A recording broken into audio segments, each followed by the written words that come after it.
Monterrey, Nuevo León. 2 de marzo de 2006, en una de las zonas más exclusivas de la ciudad, dentro del fraccionamiento Cumbres, se levantaba una casa moderna, silenciosa, con muros blancos y cámaras de seguridad. Era el hogar de la familia Peña Cos, un hogar que en apariencia lo tenía todo. Pero aquella madrugada, algo cambió para siempre. Detrás de esas paredes se gestó una de las tragedias más oscuras y brutales de la historia moderna de México.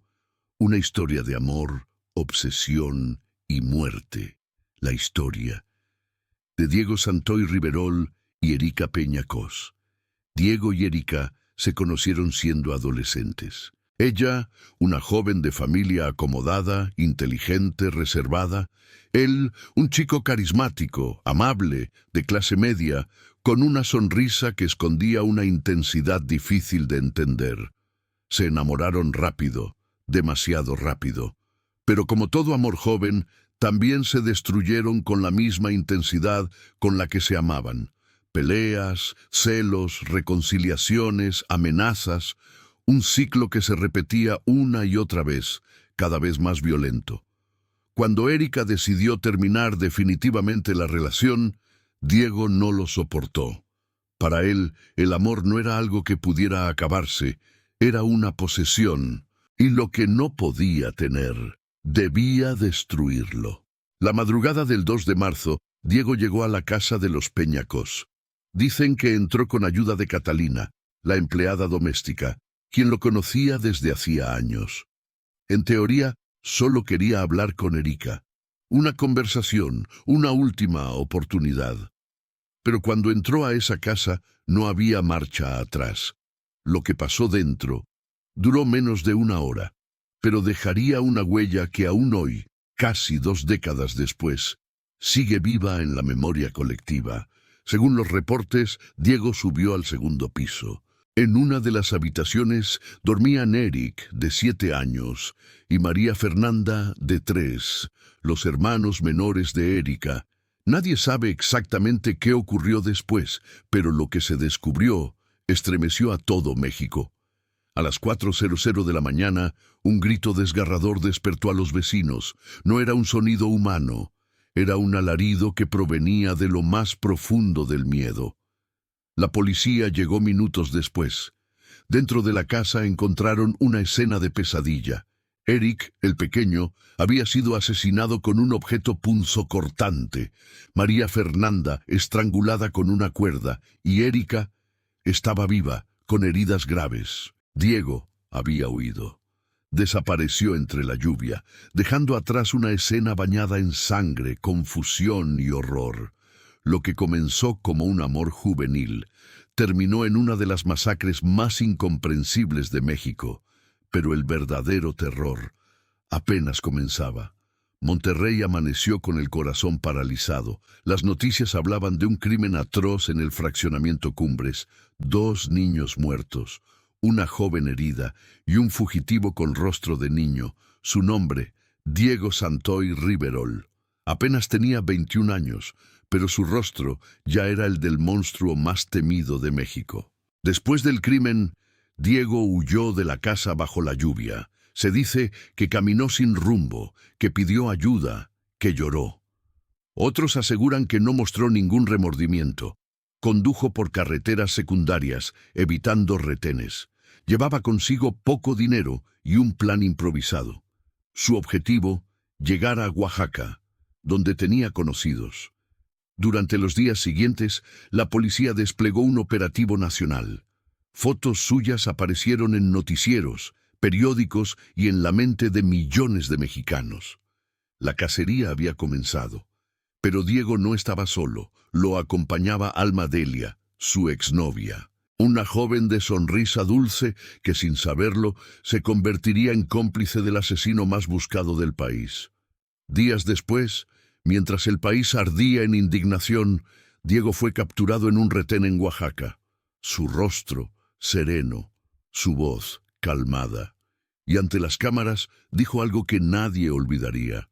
No me arrepiento, porque la quiero. Una frase que congeló el alma de quienes la escucharon. Amor y muerte mezclados en una sola oración. Para muchos, Diego no era un asesino. Era un joven poseído por una idea enfermiza de amor, pero para otros, era simplemente el rostro del mal. Cuando las autoridades lo interrogaron, Diego cambió su versión varias veces. Primero dijo que Erika lo había provocado, que discutieron, que los niños murieron por accidente. Luego afirmó que ella misma participó en los asesinatos. Su relato era confuso, contradictorio, casi delirante. Mientras tanto, Erika permanecía hospitalizada con heridas profundas y un trauma imposible de medir. Los medios la convirtieron en símbolo de la tragedia y a él en el asesino de Cumbres. Un nombre que pasaría a la historia. En prisión, Diego siguió escribiéndole cartas a Erika. En una de ellas decía: «Aún te amo, aunque el mundo quiera separarnos». Aquellas palabras mostraban algo más que locura. Mostraban una mente atrapada en su propio laberinto emocional, donde el amor se había convertido en un demonio. Psicólogos describieron su caso como una obsesión narcisista con rasgos psicopáticos. Pero para la prensa, era simplemente el monstruo perfecto. Las cámaras, los titulares, las entrevistas, todo se volvió un espectáculo. El dolor de una familia se transformó en entretenimiento, y la línea entre la compasión y el morbo se borró por completo. Diego Santoy Riverol fue condenado a 138 años de prisión, pero incluso tras las rejas su historia no terminó, porque lo más aterrador no fue lo que hizo aquella madrugada, fue lo que reveló sobre lo que somos capaces de hacer, en nombre del amor. Marzo de 2006. México entero se había detenido. En cada pantalla, en cada periódico, en cada conversación, aparecía un solo nombre: el asesino de Cumbres. La tragedia que comenzó en una casa de Monterrey se había convertido en un espectáculo nacional. Los medios competían por mostrar la imagen más impactante, la frase más morbosa, la lágrima más rentable. Y así, la muerte de dos niños inocentes se transformó en un circo mediático sin piedad. En los días siguientes, programas de televisión transmitieron entrevistas exclusivas, recreaciones, supuestos testimonios. Las imágenes de Diego Santoy, esposado, mirando fijamente a la cámara, se volvieron virales. Mujeres jóvenes le escribían cartas desde todo el país. Algunas decían que lo amaban, que lo comprendían, que querían salvarlo. En redes y foros se hablaba de su mirada, de su sonrisa, de su voz calmada. Había nacido un nuevo fenómeno, el asesino convertido en ídolo. Porque en México, el horror también puede ser famoso. Mientras tanto, Erika Peñacos intentaba reconstruirse entre la pérdida, el dolor y la exposición pública. Los medios la perseguían día y noche, buscaban su rostro, sus lágrimas, sus palabras. En cada entrevista su voz temblaba. En cada aparición, la herida volvía a abrirse. Pero algo inquietante comenzó a surgir. Rumores, teorías, comentarios venenosos. Algunos la culpaban. La señalaban de manipuladora, de fría, de haber provocado la tragedia. La víctima, convertida en sospechosa. Así de cruel puede ser la mirada del público. Con el paso de los meses, el caso se llenó de versiones contradictorias. ¿Fue un arranque de locura o un crimen planeado? ¿Hubo alguien más involucrado? ¿Y por qué Diego decía que Erika también había participado? Nadie lo sabía, pero el misterio alimentaba el morbo.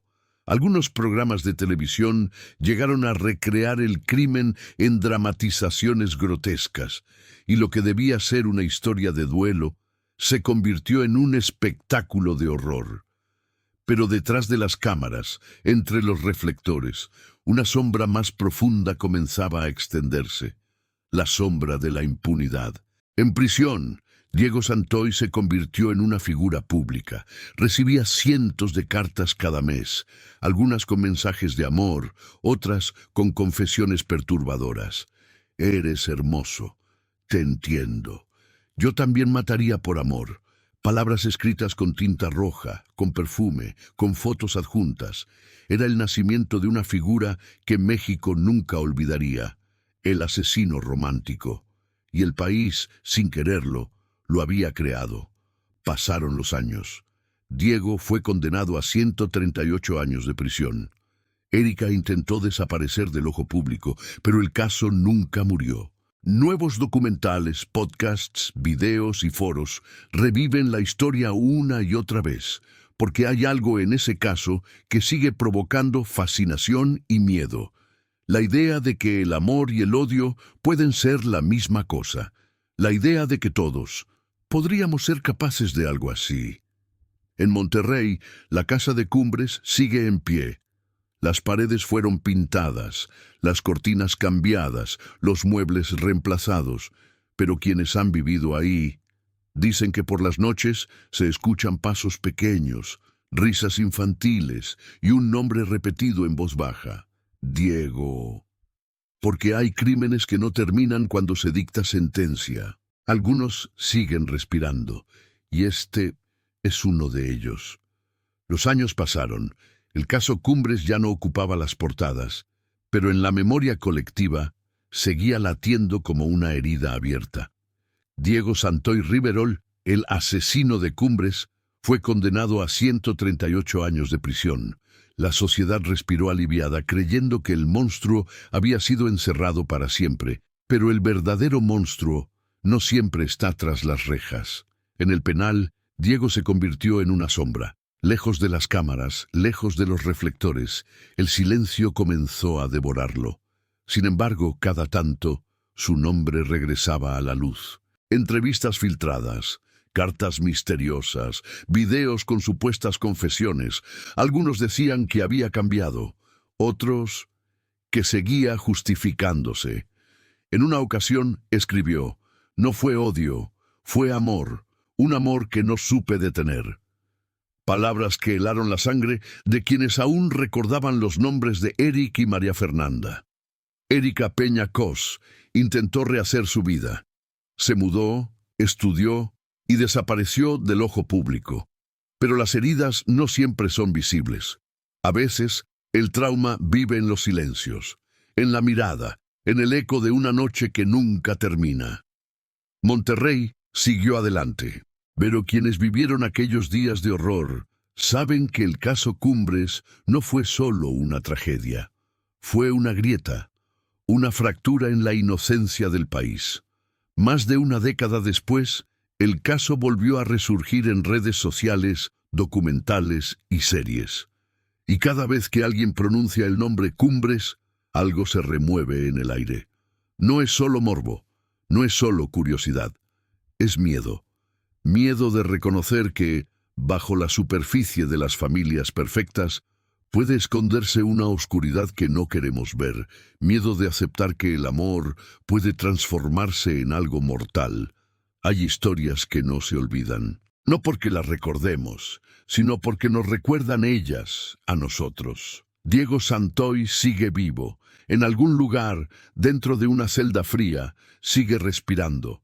Pero los verdaderos fantasmas del caso Cumbres no están encerrados. Siguen caminando por la memoria de un país que aprendió que incluso el amor puede matar. Esta fue la historia del caso Cumbres, un relato real donde el amor se volvió locura y la vida se convirtió en una pesadilla.